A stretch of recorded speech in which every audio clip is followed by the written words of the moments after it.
शिवो नामरूपाभ्यां या देवी सर्वमङ्गला तयो संस्मरणात् पुंसां सर्वतो जयमङ्गलम् करविன்றि नन्मामलर कोंडु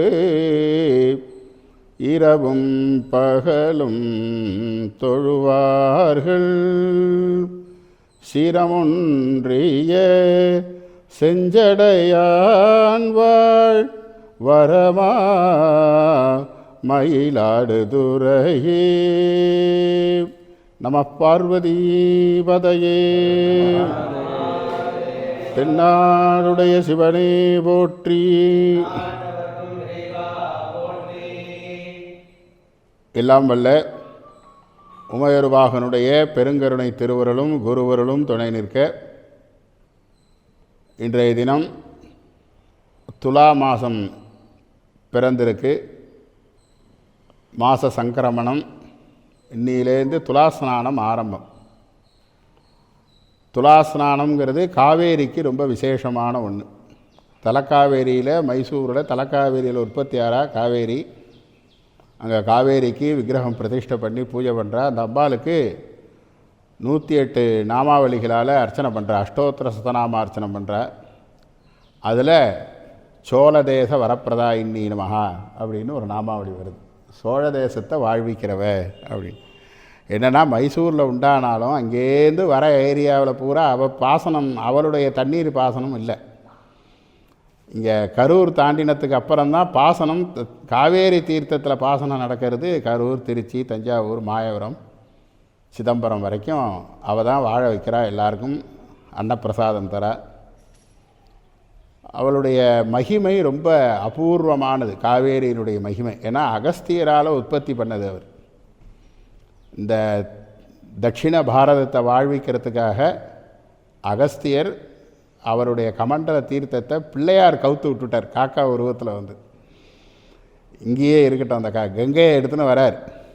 கங்கையை எடுத்துன்னு வந்தவுடனே அவர் இங்கே தலக்காவேரிக்கிட்ட வந்து நின்று அனுஷ்டானம் பண்ணுற பொழுது அந்த கங்கா தீர்த்தம் இங்கே வரணுமேன்ட்டு அகஸ்தியர் இந்த தட்சிண பாரதத்தை, தமிழ்நாடு, ஆந்திரா, கேரளா, கர்நாடகா இவாலெல்லாம் வாழ வைக்கணுமே, கங்கை தீர்த்தம் வேணுமேன்ட்டு அந்த கமண்டலத்தை கவுத்து விட்டு தான் காவேரி உற்பத்தி ஆனால். அவ்வளவு ரொம்ப விசேஷமானது காவேரி. திருராத்திரம் ஜாஹ்னவி தீரே பாஞ்சராத்திரந்து யாமுனி சத்ய புனாது காவேரி பாபம் ஆமரணாந்திகம் அப்படிங்கிறது காவேரி மகாத்மியம். 3 ராத்திரி கங்கை கரையில் தங்கி ஸ்நானம் பண்ணி 3 நாள் ஸ்நானம் பண்ணால் கங்கை வந்து பாவத்தை போக்குவா. 5 நாள் யமுனா கரையில், யமுனா நதி கரையில் 5 நாள் தங்கி அங்கே ஸ்நானம் பண்ணி பூஜையெல்லாம் பண்ணால் பாவங்களை போக்குவார். காவேரி என்ன அப்படின்னா சத்யப்புனாது காவேரி. ஒரு முறை அந்த காவேரியில் ஸ்நானம் பண்ணால் போருமா, பாவங்களை போக்கிடுவா. அதுவும் எப்படின்னா ஆமரணாந்திகம் அப்படிங்கிற, நம்ம ஜீவன் உள்ள வரைக்கும் இந்த தெரியாமல் செய்கிற அந்த பாவங்களெல்லாம் கூட இந்த காவேரி ஸ்நானம் போக்கிடும் அப்படிங்கிற மகாத்மி.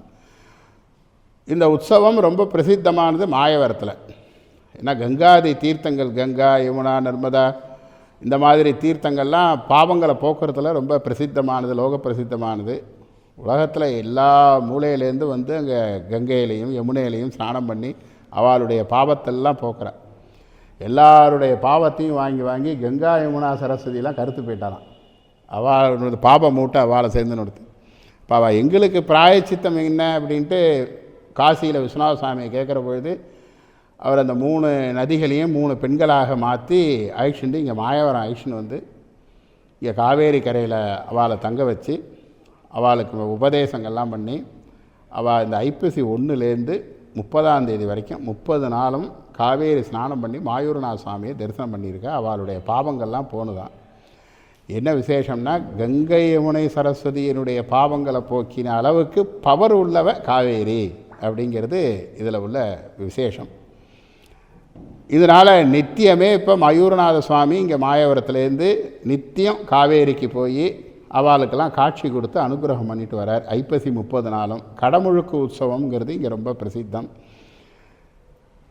இந்த அளவில் மாயவரம் மகாத்மியத்தை எதுக்காக இதை வந்து ஒரு பேசிக்காக சொல்கிறோம்னா, இங்கேருந்து மாயவரம் பகுதியிலேருந்து இங்கே சுத்துப்பட்டு கிராமத்துலேருந்து போனவா கேரளாவில் பாலக்காடு கல்பாத்தி போன்ற பகுதிகளில் குடியேறி இந்த கலாச்சாரத்தை விட்டுடக்கூடாது, இந்த துலா ஸ்நானத்தை விட்டுடக்கூடாது, அங்கேயும் செய்யணும்னு ரொம்ப காலத்துக்கு முன்னமே அங்கே போனவாலாம் சேர்ந்து ஒரு விசாலாட்சி விஸ்வநாத சுவாமி கோயில் குண்டங்கோயில்னு சொல்லி அதுக்கு 2008 கும்பாபிஷேகம் நம்ம தான் போய் பண்ணோம். நம்ம குழந்தைகள் சபாபதி பிரபு எல்லாம் ராஜகுருக்கள் எல்லாம் அங்கேருந்து அதை பண்ணியிருந்தேன்.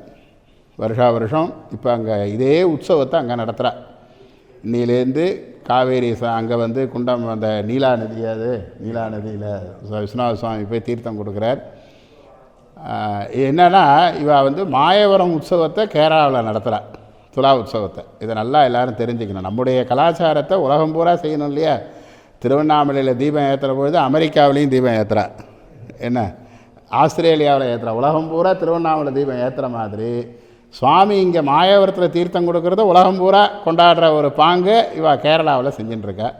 கல்பாத்தியில் ரொம்ப அருமையான ஒரு க்ஷேத்திரம் அது. ரதோத்சவம் ரொம்ப அங்கே கேரளா ஸ்டேட்டில் ஒரு பிரசித்தமான வைபவமாக கேரளாவில் செஞ்சுட்டுருக்கா. இவளுடைய பெரிய ஒரு சித்தாந்தம் என்னன்னா, இந்த அவள் செய்கிற உற்சவம் மாயவரம் உற்சவம். அதனால் முதல் பத்திரிக்கை மயூரநாத சுவாமிக்கு கொண்டு வந்து வச்சுட்டு மாயவரம் கோயிலேருந்து தான் உற்சவத்தை ஆரம்பிக்கிறார். இங்கேருந்து சுவாமி அழிச்சுன்னு போகிறார். சுவாமியினுடைய அனுகிரகம் இன்றைக்கி பாருங்கள். இன்றைக்கி இவாளெலாம் இங்கே பத்திரிக்கை வச்சு சுவாமிகிட்ட அர்ச்சனை பண்ணிவிட்டு வருஷம் நமக்கும் கொண்டாந்து பத்திரிக்கை கொடுக்குறார். சுவாமியே புறப்பாடாகி வந்துட்டார். இன்றைக்கி முதல் தீர்த்தத்துக்கு காவேரிக்கு போகிறதுக்கு பஞ்சமூர்த்தியும் புறப்பாடாகி வந்து இவாளை எதிர்கொண்டு பத்திரிக்கை வாங்கிட்டு இருக்கா. அப்படி ஒரு அற்புதமாக இன்றைக்கி அமைஞ்சிருக்கு இந்த உற்சவம். இந்த மாதிரி வருஷம் ஆச்சந்திரார்க்கம்னு சொல்லுவாள், சூரிய சந்திரர்கள் உள்ளவரை நடக்கணும். விரைவில் கும்பாபிஷேகம் நடக்கிறதுக்கு 2026 5ஆம் மாதம் 25ஆம் தேதி, மே மாதம் 5ஆம் தேதி 25ஆம் தேதி, வைகாசி 11 தமிழ் தேதின்னு நினைக்கிறேன். கும்பாபிஷேகத்திலையும் எல்லாரும் இவாளுக்கு சகாயமாக இருந்து இவாளுக்கு எல்லா வகையிலையும் உதவி பண்ணி அந்த கும்பாபிஷேகத்தையும் நல்லா நடத்தணும். இந்த உற்சவத்துலேயும் அந்த மாதிரி இந்த கேரளா பகுதியில் உள்ள எல்லாரும் போய் அந்த உற்சவத்தில் கலந்துண்டு சுவாமியை தேரை பிடிச்சி இழுத்து சுவாமிக்கு அந்த வழிபாடுகள் எல்லாம் பண்ணி எல்லாரும் அந்த விசாலாட்சி விஸ்வநாத சுவாமியினுடைய அனுகிரகத்தையும் அபயப்பிரதாம்பிகா சமேத கௌரி மாயூரநாத பெருமானுடைய மேலான கருணையையும் எல்லாரும் பெற்று எல்லாரும் க்ஷேமமாக இருக்கணும்னு ஆச்சாரியாளுடைய ஸ்மரணையோட, எம்பெருமான் மயூரநாத பெருமானுடைய ஸ்மரணையோட எல்லோருக்கும் ஆசீர்வாதம் பண்ணிக்கிறோம். சிவசிவா. திருச்சிற்றம்பலம்.